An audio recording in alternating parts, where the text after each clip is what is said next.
હું food safety officer Vaishali Desai, Surat મહાનગરપાલિકા.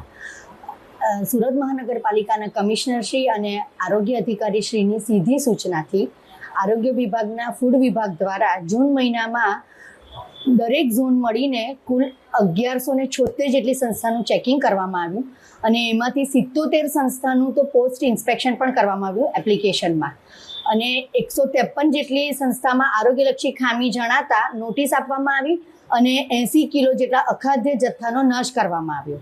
તેમજ 43 દૂધની બનાવટના 13 ખાદ્ય તેલ અને ઘીના અને મરી મસાલાના 29 નમૂના અને અન્ય નમૂના 344 એમ કુલ 429 નમૂનાઓ લેવામાં આવ્યા અને પૃથ્થકરણ માટે લેબોરેટરીમાં મોકલી આપવામાં આવ્યા છે. અને તે ઉપરાંત 4174 કિલો શંકાસ્પદ ખાદ્ય પદાર્થને સીઝ પણ કરવામાં આવ્યો છે.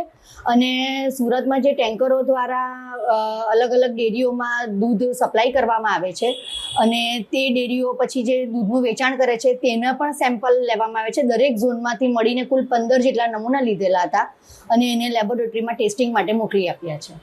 અને જો એના રિઝલ્ટ આવશે એટલે આગળની કાર્યવાહી કરવામાં આવશે.